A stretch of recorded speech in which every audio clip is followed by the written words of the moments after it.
Come on, demons. Come on, demons. Come on, demons. Come on, come on, come on, come on, demons.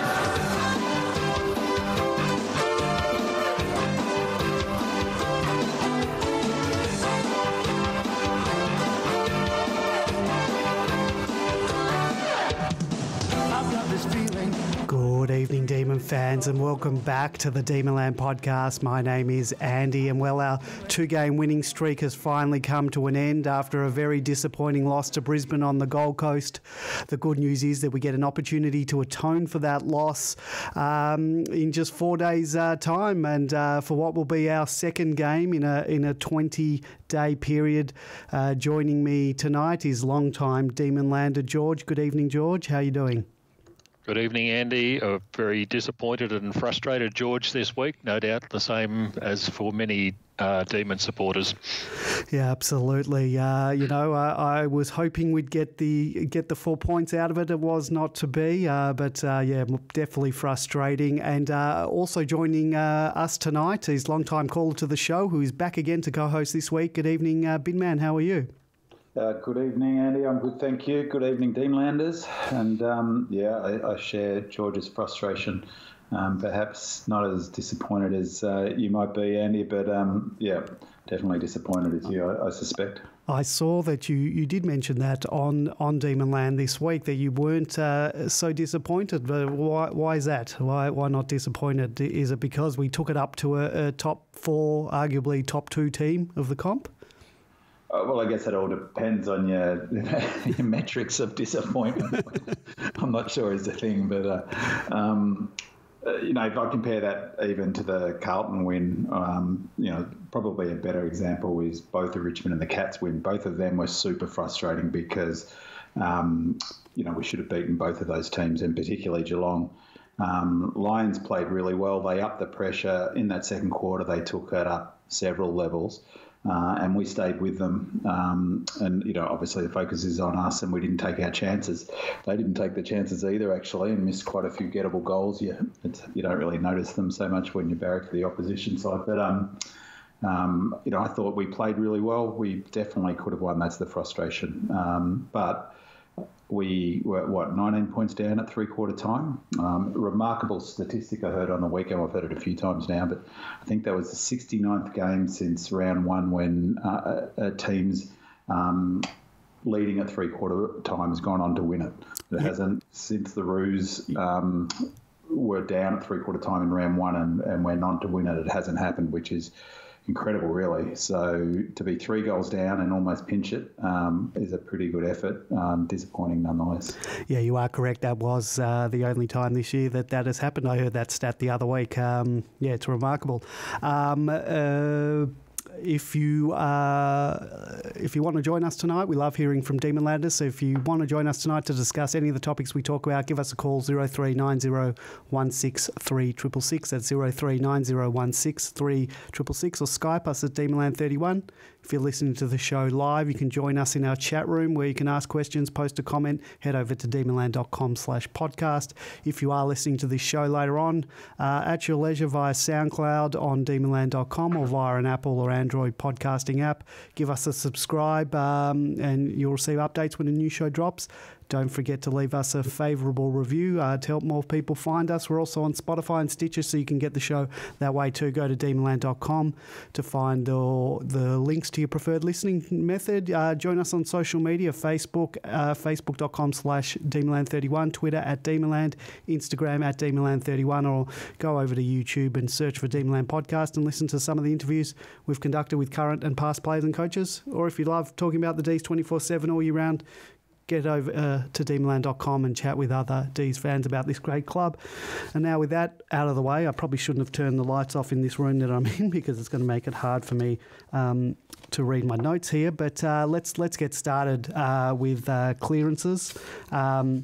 You can talk about missed opportunities in front of goals or the baffling umpiring, the momentum-killing score review, and we certainly will talk about all those things a bit later. But I think the biggest reason the loss occurred happened around stoppages. We absolutely dominated the hit-outs, 44-18, I believe.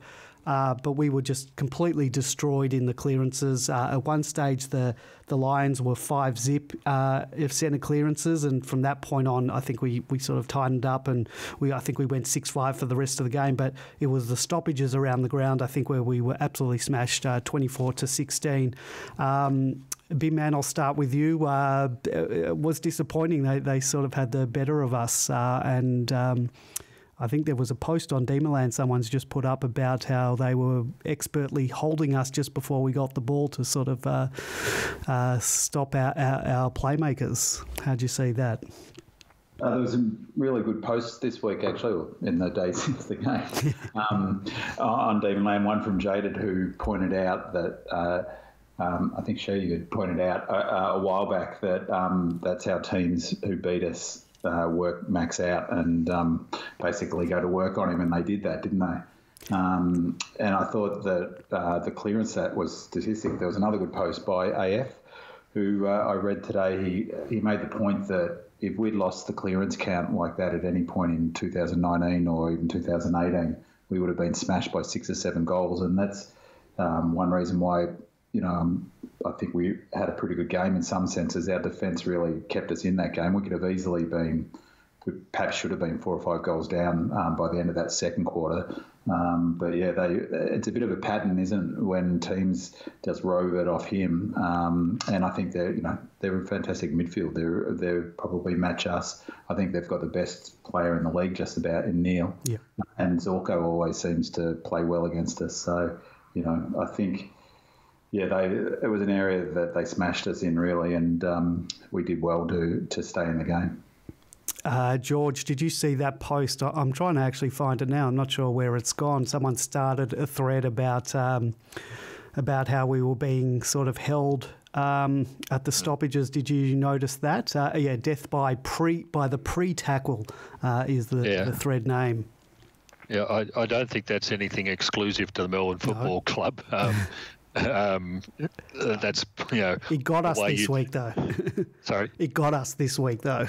It got us this week. It definitely got us this week, and that's how you stop good players. You inhibit them, and it doesn't matter whether it's in the middle or down the forward line or the back line.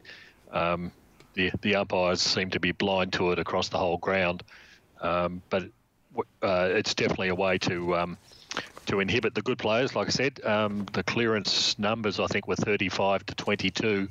What really disappointed me, though, was we had our hands actually on the ball probably more first times than what Brisbane did. But the number of times we just turned it over in the middle, first touch or a fumble or a failure to get it out.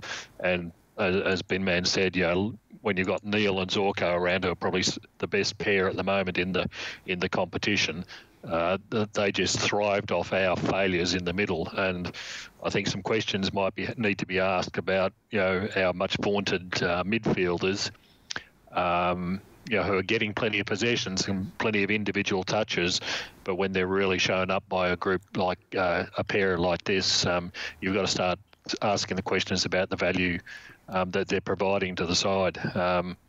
I thought Harms in the middle, unfortunately, while he was supposedly tagging one or the other, his possessions were just appalling during the game. Really frustrated with the number of silly turnovers that he made and fumbles that he made at critical times.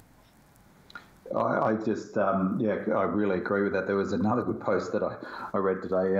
Working from home, I get to read a bit of Demonland by Youngblood, who made the comment that last week against the Hawks there was a real consistency in output and effort from across the team, and there just wasn't this week. There were a number of players who not only didn't get into the game, but made some pretty critical errors and didn't seem to apply the sort of same sort of effort. And it was really, a very small group of players that kept us in that game. And, our defensive unit was strong, but, Viney, Track, Oliver played great, Gawn, Langdon, without them, we we easily would have gone down by 4 or 5 goals. And I totally agree. I thought Harms was, not only didn't he contribute much, he also made some of his silly errors where he sort of, I don't know, his body language doesn't match up to how he's playing. And plus we also had, I think, some non-performers in. Bennell really didn't have a great game, I didn't think. Hannon was pretty quiet. There were a number of players that probably had their worst game for 4 or 5 weeks, Brayshaw being one of them. So, all those things conspired to not help us in the middle. Moving on to our missed set shots. Bad kicking is bad football, they say. Wiedemann, I think, missed 2 or 3. Langdon missed one, an easy one. Harms, they all missed very gettable set shots. And I know that Brisbane missed their fair share of set shots as well, but this is a podcast about the Ds. We'll leave the Brisbane podcast boys to lament that they should have won by more for their missed set shots. But most of our set shots were missed in very... If you have a look, someone put a graphic up of where all of our points were scored from. They were all virtually dead in front or slight angles, but all very gettable. Then you add to that, Bennell's missed a very gettable shot with virtually no pressure running straight into goal. Pickett should have handballed over to Langdon for that easy goal, or even, probably should have kicked it himself. Any one of them, would have netted us the win had they got it in the end. Very disappointing, particularly like with Wiedemann. He's such a confidence player, and he was taking those marks early on, but just couldn't get the set shot. Couldn't kick those goals and convert. And, when we've... One of the criticisms of Melbourne has been, that conversion rate going into, even being able to score from all those inside 50s. But when you have players taking marks and in that, they're in the position to kick a goal and then just not to kick it, it makes that stat even worse. And I think our conversion rate into forward 50 was down once again this week. Bin man, frustrating. Yeah, really frustrating, and you're exactly right. The misses were from dead in front, and just don't they take the air out of the tyres when, the Langdon miss in particular, doubly so because it was exactly the sort of clever kick that we've been asking for inside 50 from Oliver, and as we've talked about the last few weeks, they're really looking for that inside corridor kick, and that worked really well. So our forward entries have actually been pretty good. And I'm not sure. I'm sure I'm not the only Melbourne fan who wished Melksham took that mark, yes. Not Langdon, because I had. It was for him though.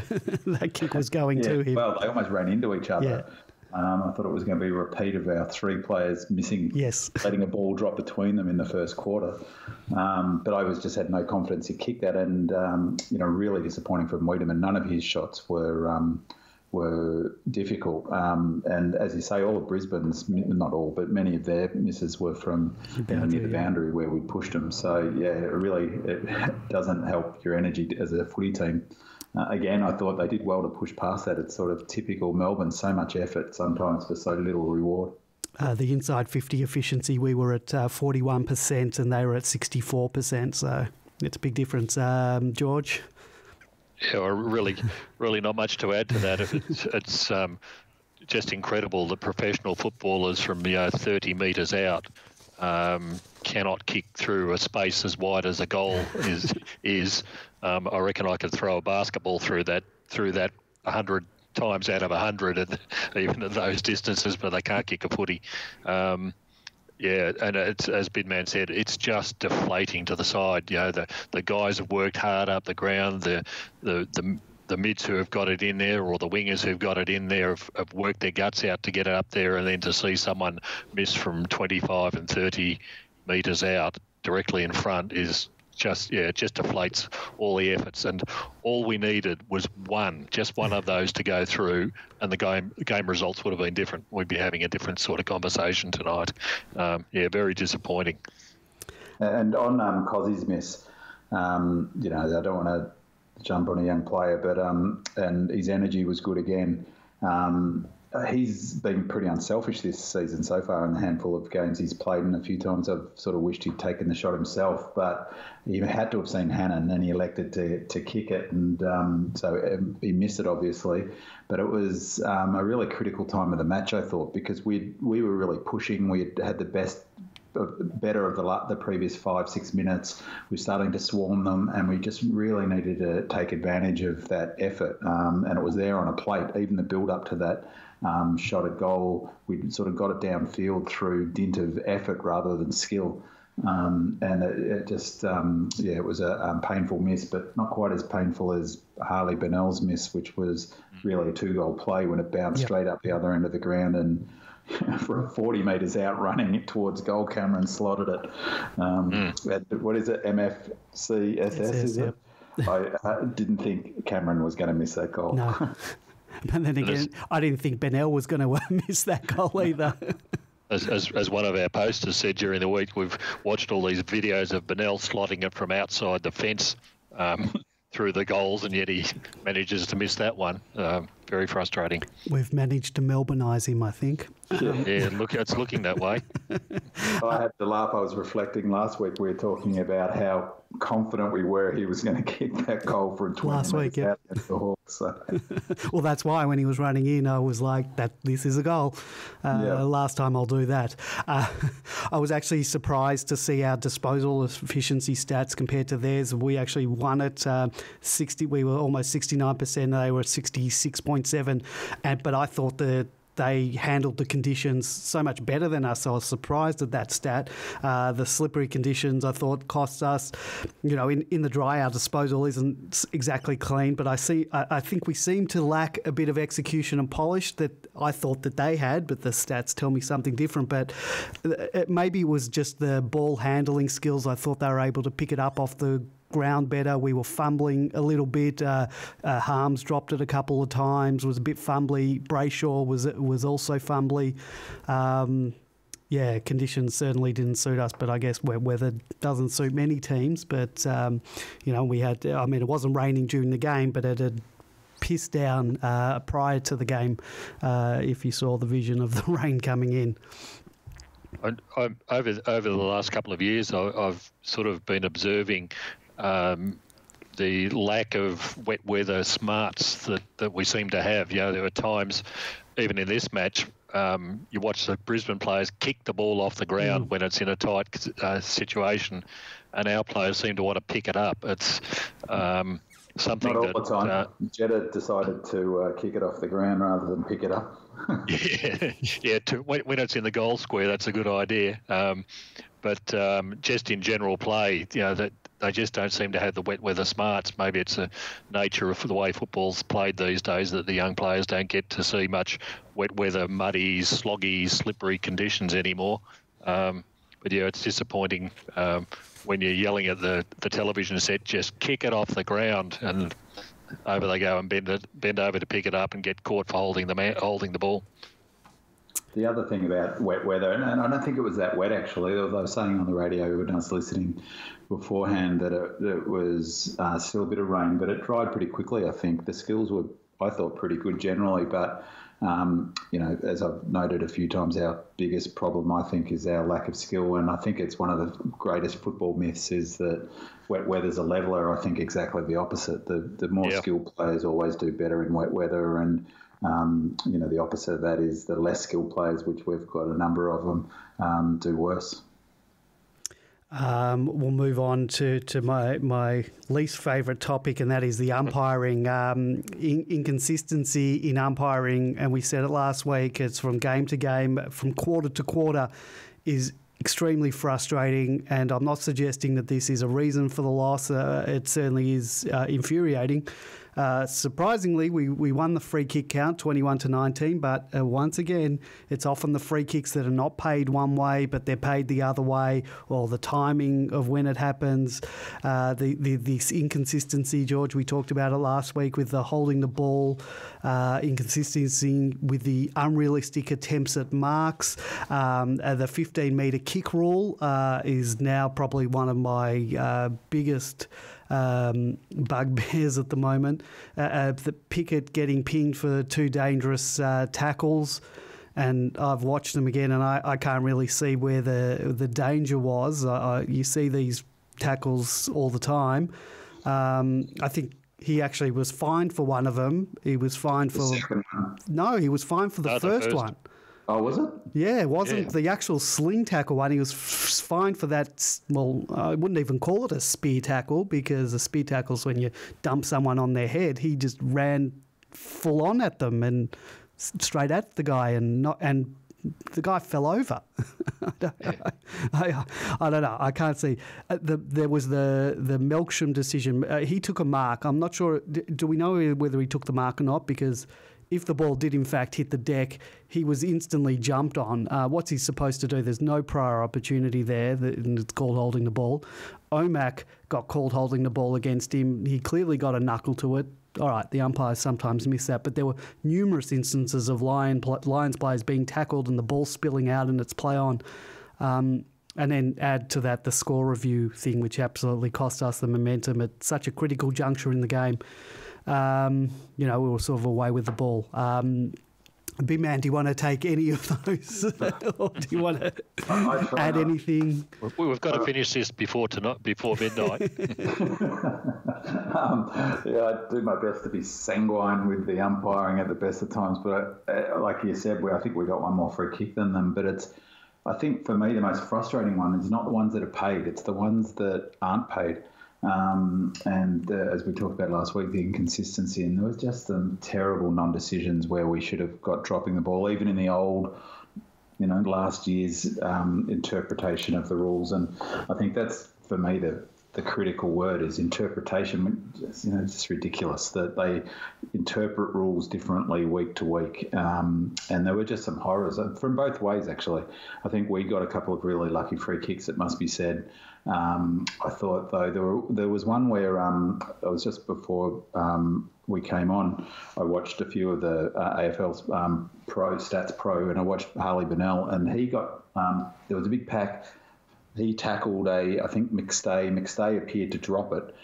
Straight afterwards, through the pack came Petrarca, who got tackled immediately. And I knew that he was going to get pinged, and he got pinged. And it was no different to what had happened literally maybe a second prior to that. It's just so frustrating. And then to top it off, that decision by who I think, to be fair, was a pretty young looking goal umpire, but that decision to let the game go and then call it back was just a horror show of a decision. No feeling for the game at all. There's only 90 seconds left on the clock.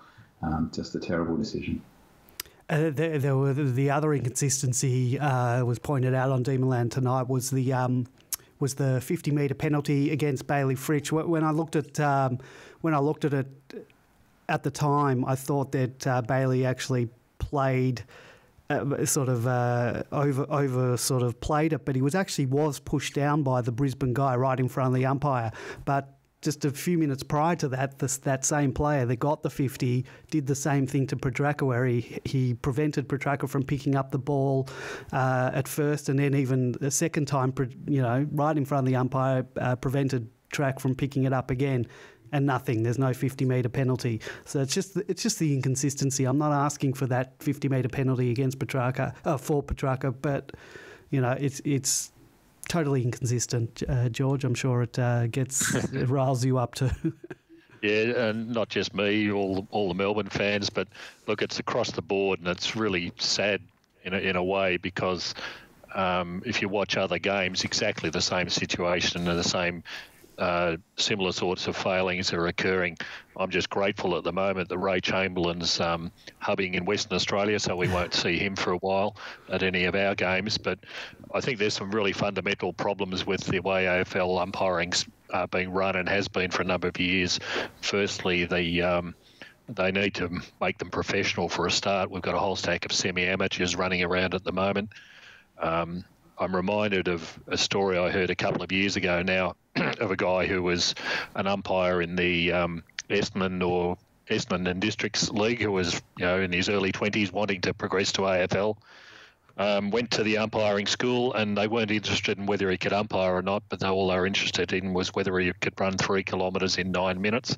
and that was the sole criteria that they were looking at. I've also heard of other young umpires wanting to develop a career in umpiring as such, but then realising that there are umpires who are running around this very day who have had 350 and 400 games of umpiring. There's just no space available for them. So when it's all blocked up at the top by a few of these older heads, and you've got umpiring management not selecting people for umpiring skills but for running skills, it's not surprising we finish up with the lack of quality that we've currently got. In terms of frustrating things, I find it very frustrating that the umpires have taken upon themselves to be showmen. All these calls of yours and mine and move it on and Melbourne mark, Brisbane mark, these things are all obvious. You don't need to say any of that. When someone's marked the ball, you whistle it. You don't have to say which side has managed to mark it. It's pretty obvious to everyone. When it's in or outside the 50-metre zone, that's a different umpire. It's obviously the lead umpire. You don't need to tell your mate and scream it over the microphone that it's yours. It's pretty obvious when the ball's gone over the other side of that line. Same with play on when kicking. When the guy's kicking a ball in from full-back position, when he goes over that line, of course it's play on. You don't need to tell anybody that. It's just frustrating these showmen that are trying to make a name for themselves rather than concentrating on umpiring. So the only final thing I think about the Bailey Fritsch situation is my question, like I think someone pointed out, was why in the hell was Bailey trying to slow him up in any case? You've got 90 seconds to go. Get the ball back in as quickly as possible and let's get the contest going. We're not worried about setting the defence. It's already back there. It's gone over the boundary line. Just kick it. Let him kick it to a contest, which is all his option, and let's try and get the ball back. Not worrying about the silly umpiring or the silly 50-metre decision that was subsequently handed out. So frustrating with them, but I'm sure we'll be frustrated again next week. George is right. We could talk about umpiring till midnight, but just a couple of quick points, Andy, on that. One, it would be remiss of us not to at least mention that decision or non-decision to when Gawn was smashed in a marking contest, didn't get up off the ground, and they didn't allow Melbourne to compete in the ruck. When he's there, he's the 7-foot ruckman who's been rucking under their nose the whole game. And immediately afterwards, Langdon gave away the softest of free kick around the head. I mean, that was just like the whole season's umpiring in a nutshell, that little passage. And just the other thing on, George, your point, am I right in thinking that you've got had a bit to do with basketball? Yeah, I played it for 48 years. Right, okay, that would that's got a bit to do with basketball. My son plays basketball and he's a referee, and there's a completely different culture in a sort of representative basketball. There's a for referees, there's a pathway coming late to basketball myself. There's the rules are much more understandable. It's a hard game to referee at the representative level, I've come to realise. But they've got a much smaller number of decisions that they have to make. There's lots of grey area, as George tests more than me. But there is a pathway all the way to the NBA if you wanted to take it that way. And there's a different relationship I've noticed basketball has with its referees than you see in footy at junior level to the umpires. The last thing I'll say about the umpiring as well, and in particular an inconsistency with it, is the play-on rule, not from the kickouts but just in general play. Sometimes, as soon as the player gets it, the umpires are calling play on, and other times they're allowed to sort of hold it for as long as they want. There's just no consistency with it, and I just notice it because it's us that sort of get called to sort of play on all the time, move it on all the time, a lot quicker than our opposition. I just wish they'd just say play on instead of move it on, play on. Yeah. What's the point of move it on? Just call play on when it's play on. Again, keep it simple. But like I said, we've got these series of showmen out there who've made up all these, prancing and dancing. And then when you watch Razor Ray spend a minute and a half trying to work out whether he's going to wiggle his bottom and before he bounces the ball, or whatever, everybody's waiting. They just throw it up or bounce it. George, I get the feeling that your problems with umpires would be solved if they just turned the microphones off and we didn't hear them on the TV. That'd help. One final comment about that. I'd make 2 rule changes, and one of them I'd make it you have to kick it 25 metres, because then it would still only be 15, but bang, we'd be back to a 15-metre kick. Some of those kicks from Brisbane could not have gone more than 10 metres. It's just ridiculous. If you make it 20, say, 9 times out of 10, it'll still be under 15, but it'll be closer to 15 than it is now. And the other one is a basketball rule change. They could fix that play on and that whole business and the chipping back and at least help it by just doing what they do in basketball. When the ball's not in play, you turn the clock off. Bang.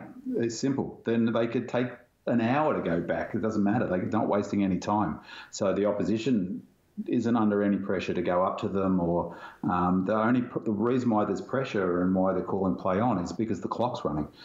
In basketball, the clock doesn't run until the ball comes in and that touches a player's hand. We'll just make it the same thing.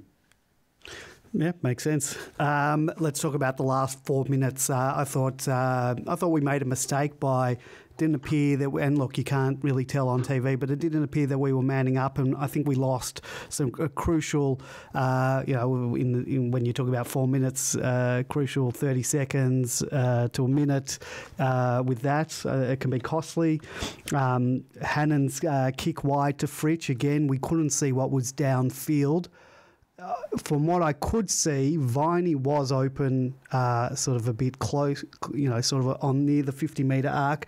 But I'm sure that Wiedemann must have been one out with a player, must have been in the square. But again, we don't know because we're on TV. But kicking out wide, I don't think was the smartest thing. And then he's ended up kicking it out on the full. Binman, your thoughts on that one? I'll go to you first. Again, it's a bit what we talked about last week. It's so frustrating, the camera angles at the footy, and I really miss seeing it live because, I can't really comment on whether it was the right kick because I had no idea what was forward of him. I did see on a still shot that someone had on Demonland that looked like a free player in the corridor. Yeah, it was Viney, I think. That would have opened up that side of the ground and created options. I don't know. I mean, apart from the fact that he's a left footer, so Fritter would have been not much chance of getting that kick anyway. Nonetheless, he had to make sure he didn't kick it on the full. Someone else pointed out on Demonland too, I think, that, and it was a good point, I hadn't thought about it before, is that he, like a lot of players, don't seem to get back off the mark very far. And it looked like it minimised his chances to make a choice going deep, almost as if he sort of took away one of his options to go to that fat side. Because he was so close. He's a left footer, obviously, and he was close to the man on the mark, and it was the spot to go to on the other side. But he just seemed to rush it. I don't know why.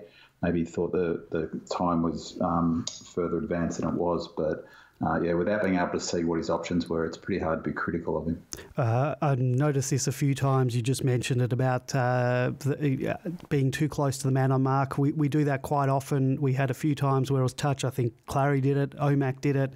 We kicked into the man on the mark, or at least into the hands of the man on the mark. And I've noticed that we don't go back. Sometimes we get the ball and and I'm not even talking about the times where they quickly play on. They don't go back further enough to be able to get over the guy on the mark. So it's something that also annoys me a little bit. George, the last 4 minutes, anything for you to add about how we conducted ourselves? Yeah, not a great deal. I think I think in a way it summed up the lack of leadership that was out there at the right time. Binman just mentioned that probably first 30 seconds or so where, once again, the forwards didn't man up quickly enough. It's that scenario that, I hate to talk about basketball all the time, but you find it in the last 2 minutes of a basketball game as well when things are tight. You've got to change the way you've been playing. If you're behind, you've got to take the risks. You've got to stop the opposition, and that means, in that very critical period, you go from a zone defence into a man-to-man situation really quickly because you can't afford them to continue to just hold the ball and kick it around. We lost a lot of time with that. I think we've lost a lot of that leadership. Jordan Lewis was very good when he was sitting in the back line for the last couple of years at being able to marshal people to in exactly those scenarios. We saw a couple of games where he was involved, getting the people in the right positions at the right time. It's about this old adage of knowing how to win. But yeah, it was disappointing, and it's partially emphasised when those kicks are going still down the boundary line. When you're behind, you're trying to win. Who cares whether you lose by 4 points as we did or 4 goals? You're still behind. You're going to lose. You've got to try and win it. So in those situations, you've got to take the risk. You go up the middle and then hope like hell that something will come of it. But because if you don't try that, you're just going to continue to lose the game, which is the situation that we found ourselves in. So yeah, disappointing. And on that, interestingly, I mean, for me, the really disappointing thing was that watching it is that we had the momentum. I think we got within 4 points, and even Healy, who was seriously doing my head in for the commentary. Yeah. Maybe I should just you and I both. All of us. We got I think our last goal was exactly that, George, where there was a really clever and gutsy kick, and I think it was from Lever actually, to Jones in the middle, who went straight up the middle to Jones. And then there was, or perhaps it was Melksham, but we got a goal from that play. And I think that was still 4.5 minutes of the game to go, and perhaps more, 4 minutes 50. And it just felt that we had all the momentum. They didn't score in that. Did they score a goal in that last quarter? No, they kicked a couple of points. I don't think they did. And we just had, it felt like we had the momentum, and we kicked that goal. And I thought they were very clever the way they slowed the game down, and they got hold of the tempo of that game, but nonetheless we had our chances, and we just weren't clean enough when we needed to. But that manning up thing is a hard thing to do I think that's the next step for this group, but it's, like you say, George, that leadership, knowing everyone should intuitively know, just go man up in that situation, but they're probably still locked down and they're thinking about their zone. I thought, apart from the second quarter, I thought we were the better team for most of the night. They probably should have been further in front at halftime. I thought we were a bit lucky to only be, I think, 14 points down. In the third, they extended the lead, but I thought we probably should have been an extra 2 goals closer in. Bennell missing that shot and Pickett not handballing to Langdon. So I don't know.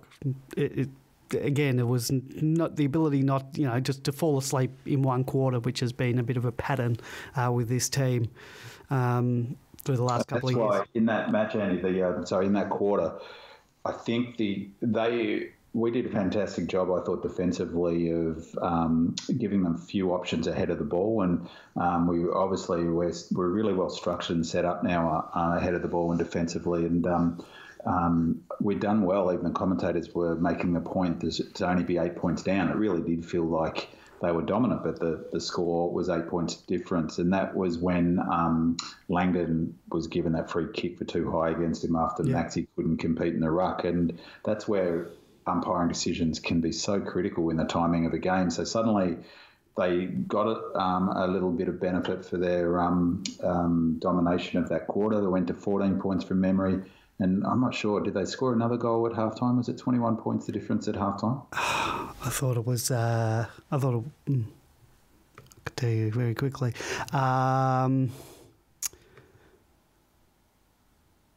35 to 21, it was 14 points. So that was the difference. So that goal was 8 points before that. That was a shocking goal. And the other thing that really I hope they put in their memory bank is Zorko clapping, doing the sarcastic hand clap to Langdon for that decision. I just hate that that sort of stuff for footballers. And while I think of it with Max Gawn, the other thing, we talked about clearances before, but they did what Hawthorn did in that semi in 2018. They smashed him all night. And the umpires just got to protect him. Held him, scragged him, smashed him. Melbourne aren't public in that stuff, but I certainly hope that they, behind the scenes, go to the umpires and say, listen, you got to protect a player, all players, but, Gawney's putting his body in week out and getting smashed.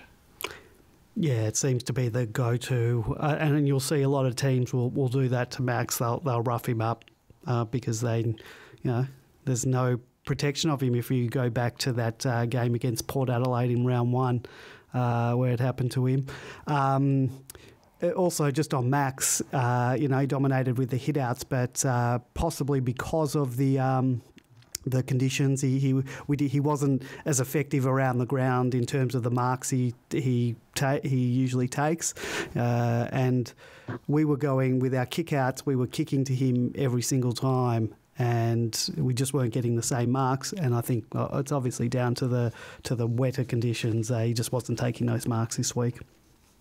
It's not really smart though. When I noticed that we were kicking to him all the time, and it's not really smart kicking even to Max Gawn when he's got two players on him down that side. It's one of them's going to block him, one of them's going to push him. He's not going to get a clean run at the ball, and you've just got to mix it up a little bit. That the opposition coaches will get onto it really, really quickly.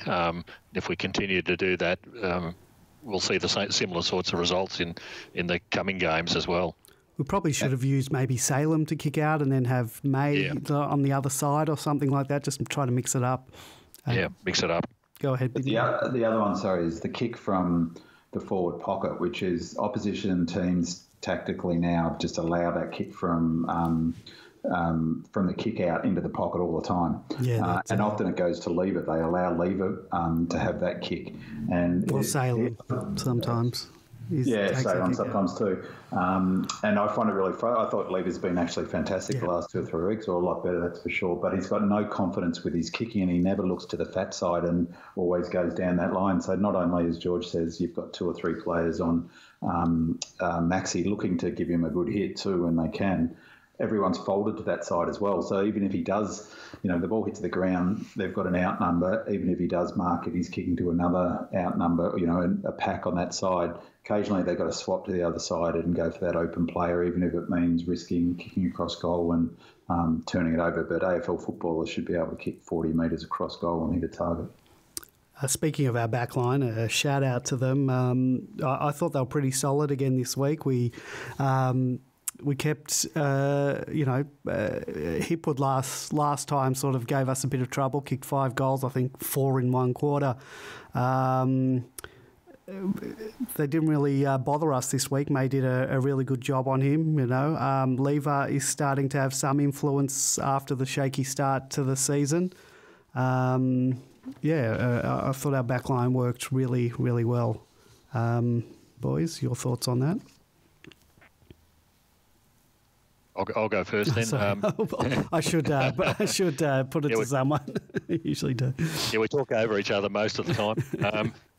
Look, at the end of the day, what was the 7 goals that they kicked? And Hipwood and who else was it? McStay got 1 goal 2 in total between the two of them. Rayner didn't score, if I remember. Cameron got a couple, but you can't hold all of them down all of the time, and one of those was running up the ground in any case. The back line has just been fantastic. I think we're at the moment, even though we're a game behind, we're a game in hand. We've got the 3rd lowest scores against in the competition, which isn't a bad situation to be in. When we're losing, we're not losing by much, is what the fundamentals are. We're starting to see the Lever, May, and Hibbert as well. Hibbert's come back to join the group, and Oscar. It's really, really, really solid, and they're starting to work together well. Yeah. The pity is, that we're only seeing these games on television, and everybody sees it when the backman makes a mistake and the opposition get a goal. But when it's only 7 goals for the whole game for a team that was second or is now equal first on the ladder, it's not a bad effort at all. You can't ask for anything better. I completely concur, and the other thing too is it's not just the back 6. I think that are working well. They've got that a really good team defence and their zone set up when oppositions are trying to bring it from their back line. You see it a number of times, even in yesterday's game. It happens quite often where players look up and they've just got nothing ahead of them. And again, without banging on that drum, it's hard to see what's going on, obviously, on the television screen, but there was a few examples where they looked up, you thought they were going to kick it forward, and there was obviously nothing to kick it to, and they had to go back. One right at the end of the game where they went backwards to Oliver because there was nothing forward. So that whole zone, I think Woody's got it working. Even last year, I reckon we only got maybe 6 or 7 goal beating once. And the other thing was sort of reflecting on that first game of the season, the sort of forgotten orphan of this season against West Coast, to see what they did to Collingwood on the weekend. They were phenomenal. And Collingwood, many would say, has got the best defence in the league, and they just got opened up like a can, and we didn't. So, different time, and there was no crowd when we played them. But, yeah, I totally agree with what George is saying about our defence. Our midfield, with the exception of the stoppages and clearances, I thought Viney had another great game, 24 disposals, 13 contested. Likewise, Track was good, 24 possessions, 14 contested, 8 tackles. Both were very good in traffic. I don't know if you've seen the vision of Track in traffic. A couple of times he was just sensational, and that's been sort of a standout of his game this year. I'd just like to get your thoughts on Clary's game. I thought his short kicking game is pretty bad at the moment. Longer kicking's better. On the whole, he's had 28 disposals, 15 contested, 10 tackles and 5 of our clearances. Talking about his disposal, on the whole, he's got a 75% disposal efficiency. So I guess my criticism is just his short passing game. But I'll go to you, George, first. Thoughts on Clary? Still no worries whatsoever. Yeah. It's easy to forget how young this kid is. Just very talented. 23rd birthday. Yeah, exactly. The sad Clary's fine in my books. Viney is fantastic.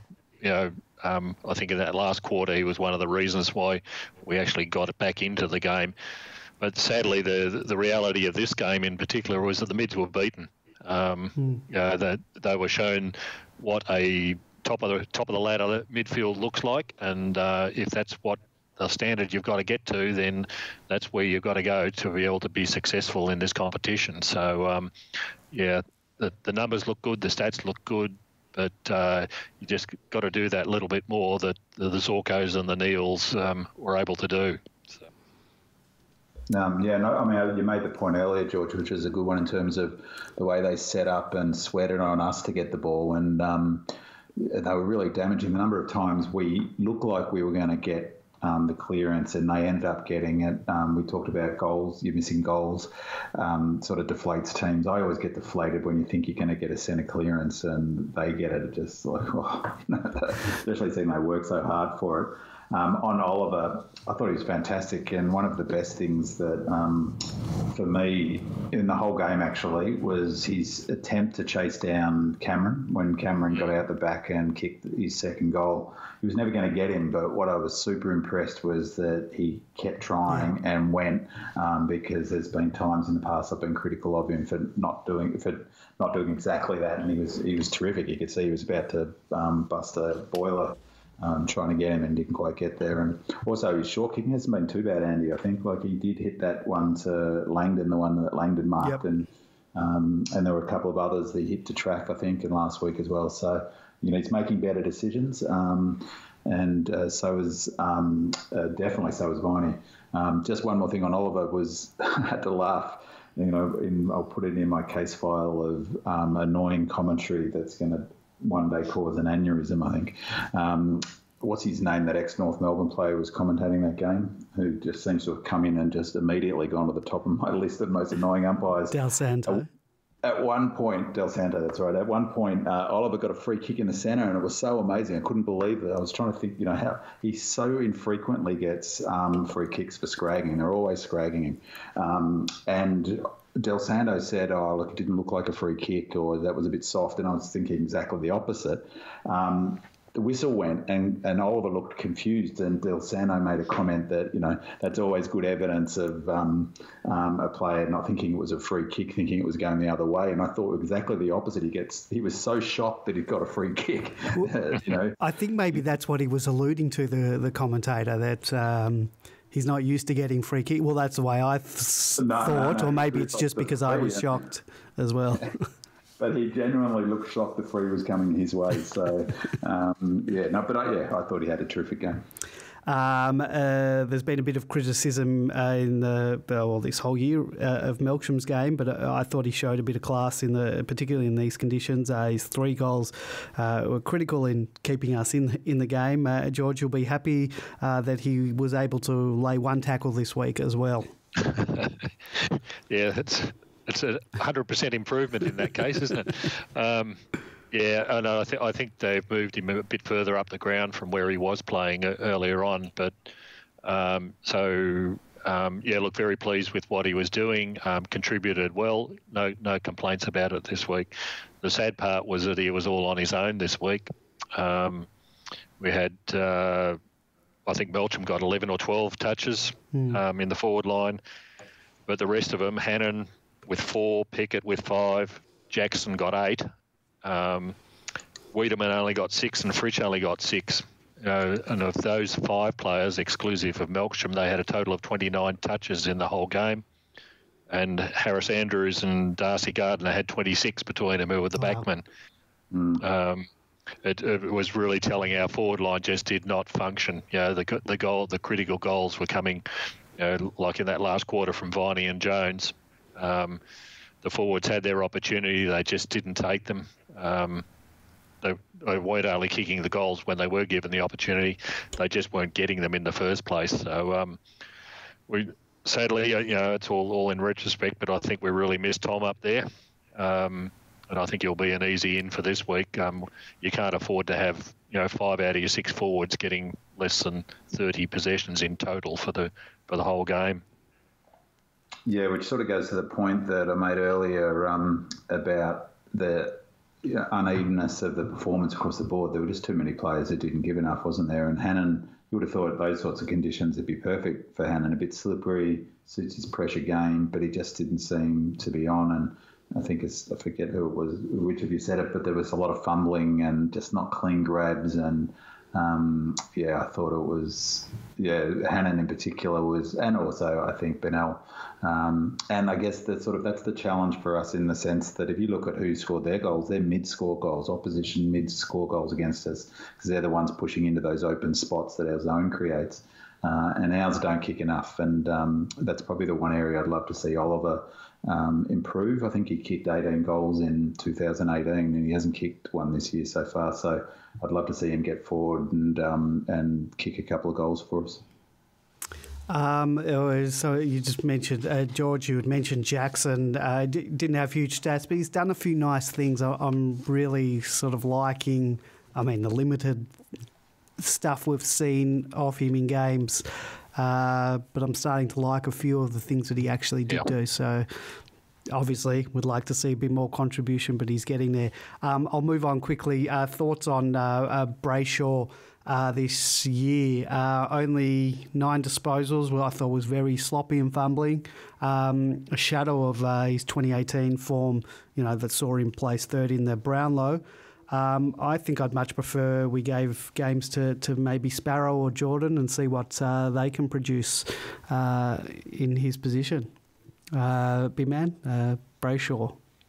Yeah, look, it's been an interesting discussion on Demonland this whole season, actually, about Brayshaw. I think reading between the lines in what I've heard the coaches say on the Zoom sessions and Max Gawn is that he's been playing a role and that the team's been really happy with how he's played and that, that he's done what has been asked of him and that perhaps the criticism is a bit unwarranted. And so, I'm happy to go with that, but he was pretty poor on Sunday, I thought. And I don't know whether he's not fit or my suspicion is he's not fit because they keep asking about the 60, why is he only playing 65%? And sometimes the answer is the most simplest one, and it might be that he's just not fit enough to play 80% of the game.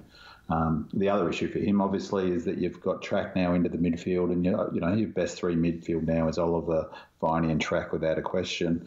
He's not in our top three mids, so he has to play a different position. He just has to adapt, or he doesn't play AFL footy, at least not with us anyway. So, he didn't play well though, did he? No, George. It's a big question. What is going on with Brayshaw? You'd like to think that when he's only playing 60% of game time, that there's a reason for that. Like Impian Man just said, maybe the simplest answer is the real answer, that he is carrying an injury of some sort. But also, as Bin Man just mentioned, when you've got Viney, Oliver, and Petraka in the middle, and then you're using Harms in the middle as a tagger as well, Brayshaw's being forced into a position that he's really not probably even trained for, not used to playing. He's forced out onto a wing, and he is when you look at a comparison with a Langdon, Brayshaw is not a winger by any stretch of the imagination. So I hope we can find a role for him, and I suspect over the next 3 games, at least with the short turnovers, we might see him in the middle a bit more than what we've had in the past, up to date. But I'm really not sure what's going on there, and it'll be one of these mysteries to all of us, and we'll find out at the end of the year when they'll report some sort of calamity of some sort that he's been suffering for the whole year. Yeah, and I think a big problem for him to, leaving aside even if he's in reasonable form with his kicking, and he shanked some shockers on the weekend, is he's slow, and I think you can only really carry a handful of slow players in footy teams these days, and the other player that looked really plodding slow, in fact, two that concerned me, Jets, looked pretty slow, to be honest, and so did Jones, I thought, and I couldn't work out how Jones played, whether he played well or not. But then you have 3 players who are that slow, it becomes a problem. And particularly if you're going to ask Brayshaw to be on the wing, he gets exposed all the time for his pace. And people have suggested perhaps halfback flank, and I think halfback flank exposes lack of pace probably more than any other position on the field, and perhaps with the exception of the wing. So it's a bit of a problem for him if he's not playing in the middle. Yeah, I was going to ask you two boys about Jeddah and about Jones. Big man, you've answered that. George, your thoughts on those two? Is it time to sort of start phasing them out? We've got Rivers coming up. I would like to see in this compacted sort of fixture we've got maybe Sparrow and Jordan sort of to get a look in here or there. But they're 2 big names. Obviously, they've contributed a lot to this club. But I guess we've got to sort of take emotion out of it if they are sort of waning. Your thoughts there? Yeah, I think that very last word you used is waning, and I think that might sum it up pretty well. Jeddah looked slow before he was dropped from the side earlier this season, and he hasn't looked fast since he came back.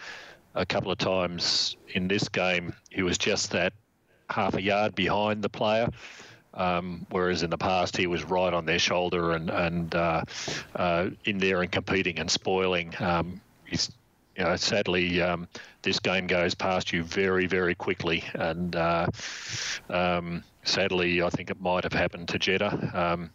I think you'll get plenty of opportunity in this compressed season still, but just as equally, I think we've got a ready-made player in someone like Rivers to be able to fill the role pretty quickly, particularly when you've got the rest of the back line playing so well. You can afford to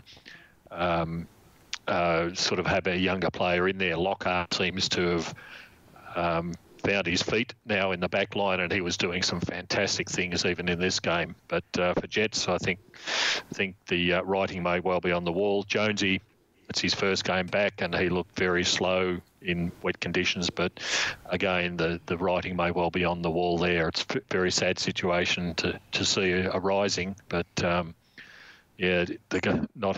game just goes past too quickly, and it's too fast these days. And if you're not up to it, it really shines a light on your deficiencies. He had, I'm just looking at his stats. He had a grand total of 1 AFL fantasy point, which is Fantastic. Yeah, no inside 50s as you wouldn't expect, I guess. 2 frees for, 2 frees against, and that's about it. Yeah.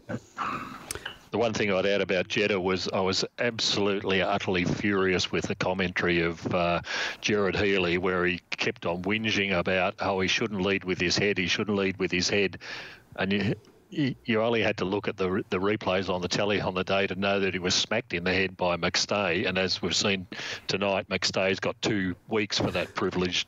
3, I thought. Wasn't it 3? Yeah. No, 2. 2, yeah, that was unbelievable. And, I mean, it's also irresponsible because, and I don't say that lightly, but where was the criticism of that play? I thought the head was sacrosanct.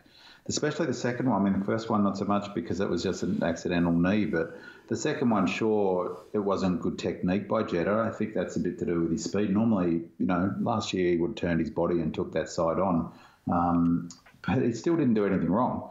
It was unbelievable that they weren't all over McStay. In fact, I can't even recall if they criticised him for it. I think at one point one of them asked each other, is he in trouble for that? And they were even equivocal about whether they thought he'd get reported. And it went to the tribunal, didn't it?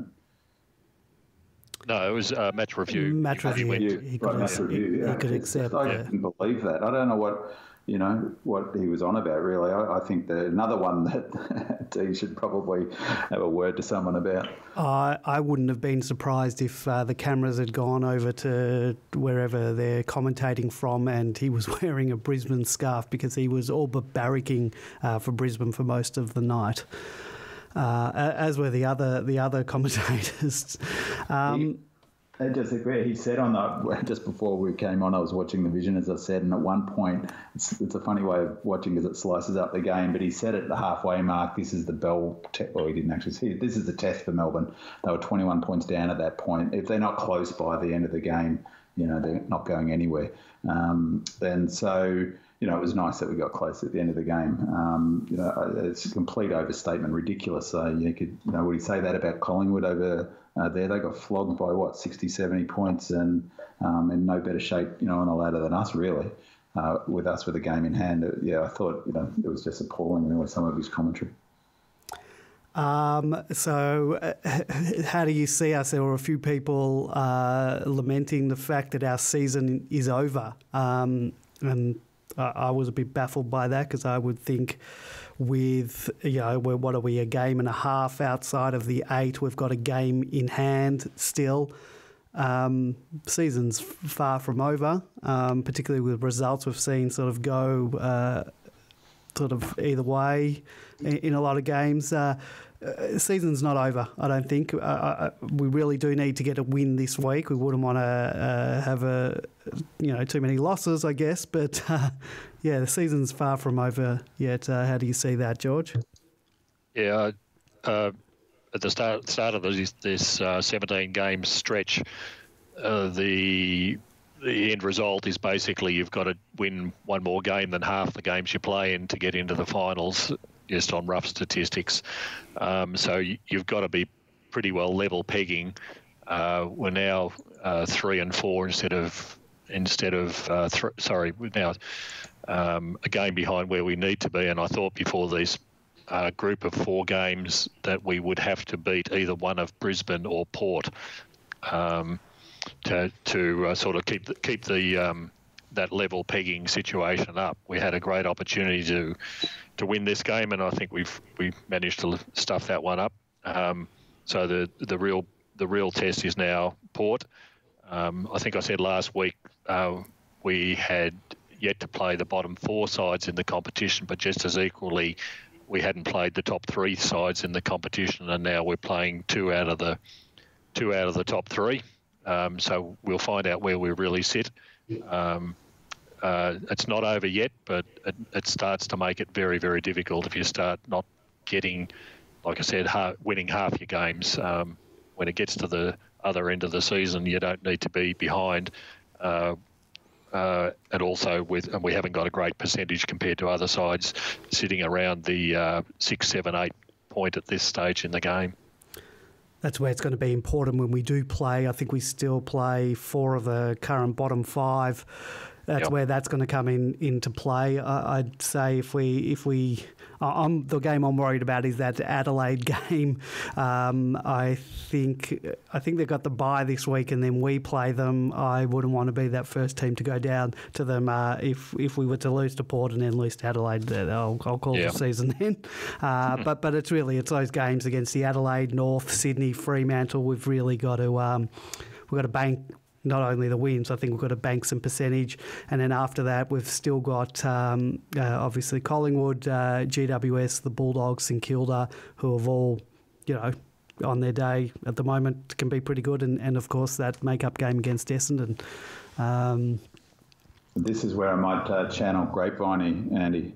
That classic Melbourne sort of, there's two fans in there. I'm on the optimistic side. It's been my decision early on. It was a lot of pain in the 70s and 80s otherwise. But, for you to be worried about, of all those matches, Adelaide, of course, that's probably says something about that perspective.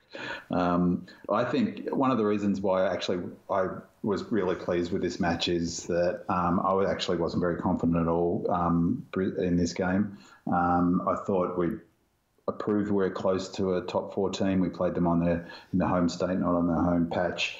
They're a good side. They play a similar game to us. They're a forward half footy with at least the equal, if not better, midfield. They had a plan with Gawn, which they executed, and they smashed him all night.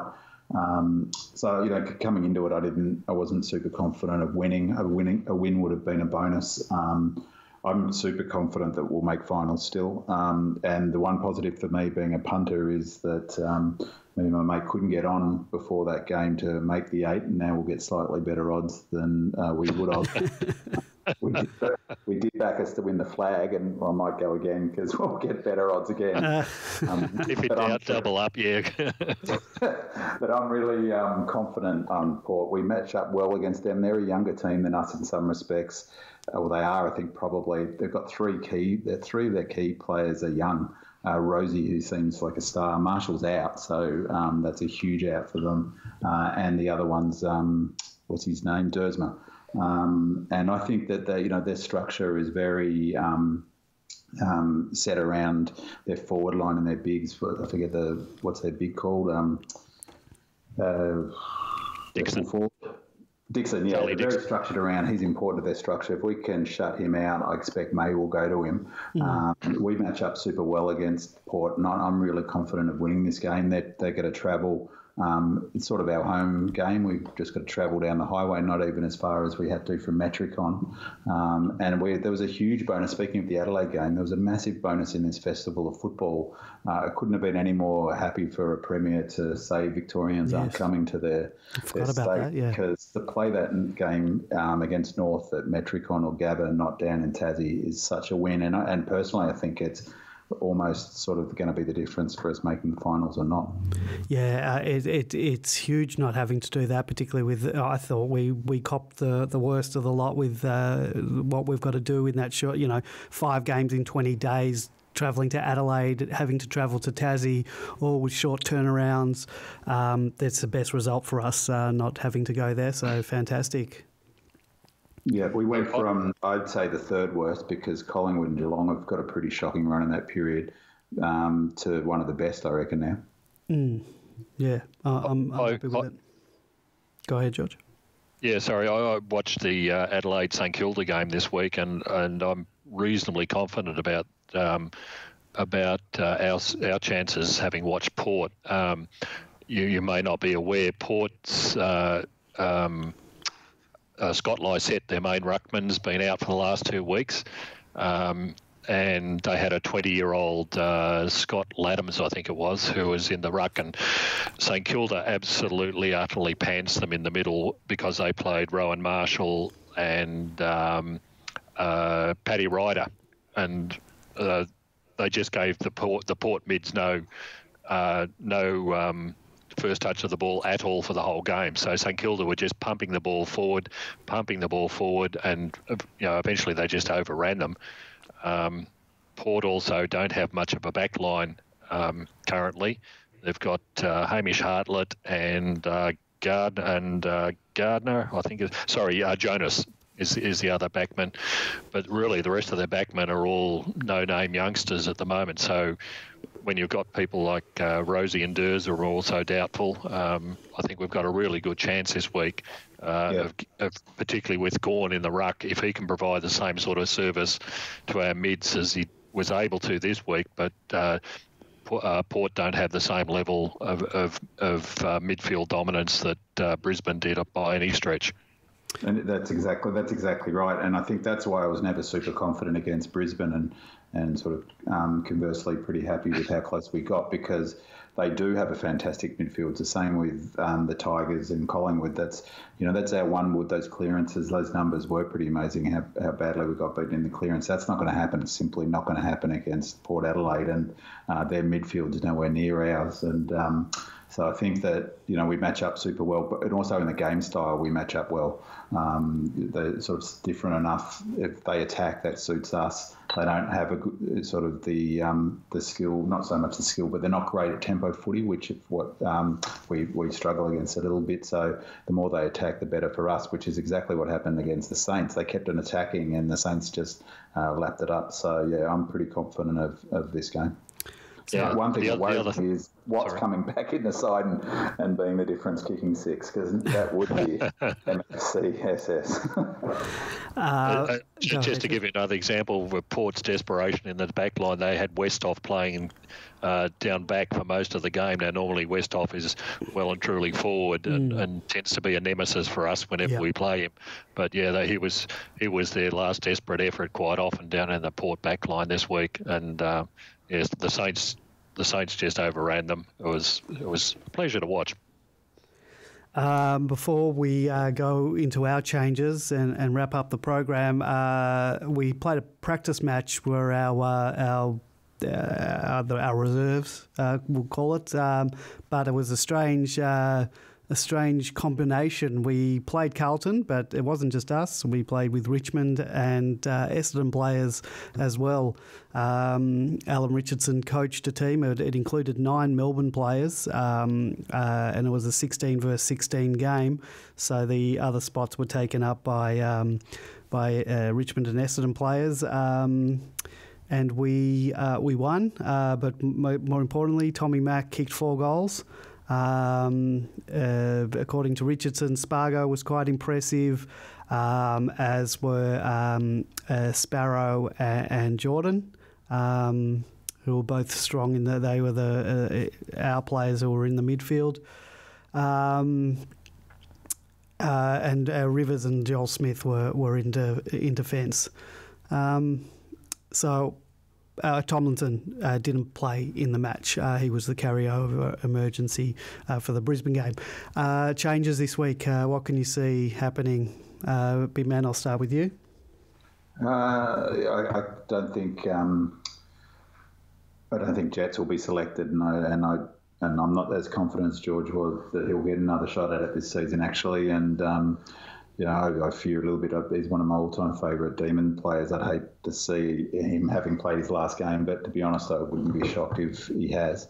Maybe that's a bit over the top, perhaps. But in any case, I think he'll get dropped this week. And, I'm not sure who they'll bring in, but Rivers seems to be the obvious one. I was really interested in George's comment that he thought Tom McDonald would be an obvious one, and I'm not convinced. I'm not sure. So I think the one change for me, they played well against Hawthorn, obviously, and I thought they played pretty well this week. So there'd be a few players stiff to be dropped. Hannon wouldn't want to have another week like that, I wouldn't think, because Vanders will come straight back in for him the following week, I would have thought, if he does. But yeah, I suspect just the one change, and that'll be Jets out and Rivers in. I'm just having a check for the weather for when are we playing on Thursday night. It's 23 and sunny during the day. And the next day sunny. So the whole week is sunny. So that's at least we're not going to have torrential rain going into the game. So yeah, could be. What's the game? Yeah, it's a night game. So beautiful one day, perfect the next, isn't it? Yes, I'd like to be there at the moment. Yeah, I agree with Binman. I think Jetta would be out this week, not just from the way he was playing, but I think 2 head knocks in that game would be enough excuse not to run him in any case. And again, I think Rivers is the logical in with that. Up forward, I think we've got to make some change, whatever it might be. We can't have 4 or 5 players just not contributing, and that's why I see Tommy Mack coming in for someone. I'm not quite sure who, but we just have to wait and see what comes out of that. It's going to be difficult, even if we only make 1, maybe 2 changes this week with a game. Only 4 days after the previous one, and then another short turnaround. We're going to see the changes coming quick and often. So even if players get dropped this week, they might find themselves there, playing the following week. Andy, what do you think? Well, I just know that the coach said they were going to pick the best. That they weren't going to rest players; they were going to pick the best available. So I don't know. I don't know who comes out unless they rest Jackson for T-Mac in. I think that's the way T-Mac gets into the team. I don't know. I think Jetta will probably come out. Rivers is a likely replacement, and for me, I don't think this will happen, but I probably have Brayshaw out of the team, and as I said, I'd like to see either Sparrow or Jordan, get a look in, but I don't believe that will happen. I thought that comment from Goodwin was really fascinating, actually. That they'd planned for this from the beginning of this restart of pre-season under the experience of Burgess to get ready for 4-game breaks and go in unchanged with only injury being a factor, or I guess if players really knocked about, like maybe Jetta in this instance. But he was pretty adamant about that they would go in every game in this block of festival football with the best team available and wouldn't be rotating players. So, I thought that was really interesting, and also that they've just put a flag in the ground and said that's what we're going to do. So, well, Burgess has that experience from the English Premier League, where they often do play blocks of games. Obviously soccer and footy are different in terms of the toll it takes on the body. Footy being quite a heavy contact sport and soccer not. But still, it's good having someone with that experience, I guess. And the beauty is that essentially, apart from Tommy Mack's eye, we've had 0 injuries this year, and we've got compared to other teams, basically a full list to select from. So we're in a very nice position. When you start looking at other clubs who are having hamstrings and calves on a regular basis, obviously Burgess and the work that he's put in is already showing dividends for us. That's right.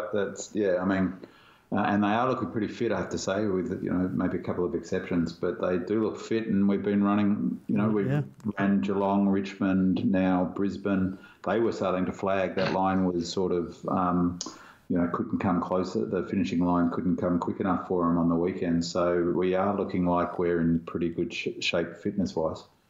Yeah, I have to agree. All right, I think we'll end this one there. We're going to be back. Short turnaround. We'll be back very shortly. I think we'll be back on the weekend.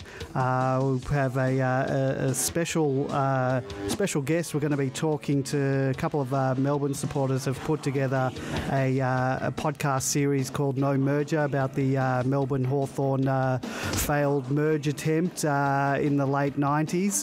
They're doing a podcast series about that. I think it comes out actually tomorrow. You would have maybe heard about it in the press with the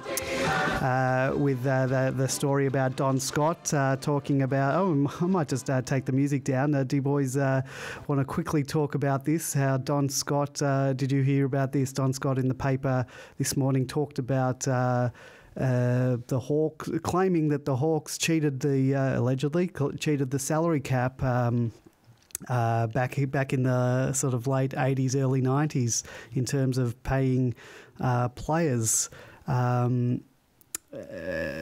Now, we were impacted a little bit by this. We did play them in a grand final in 1988. Should we be given the premiership points or the premiership for that year if found guilty? Yes. Absolutely. And I'd celebrate No it. Why question. not? Yeah. So anyway, the guys who one of the guys who put that together will be having a word to next program. He wants to come on and plug it. So I'm happy to have a quick chat with him about it. And he's a big D's fan, so he can join us to chat about the game as well. So yeah, we'll be back next. Well, not next week. Later this week to talk about hopefully a win and talk about that, boys. I might get you just to stay on the line once we wrap this up, and we'll just tee up a time if that's possible. All right, go D's. We'll see you on the weekend. Scream, come on, team. Scream, come on, team.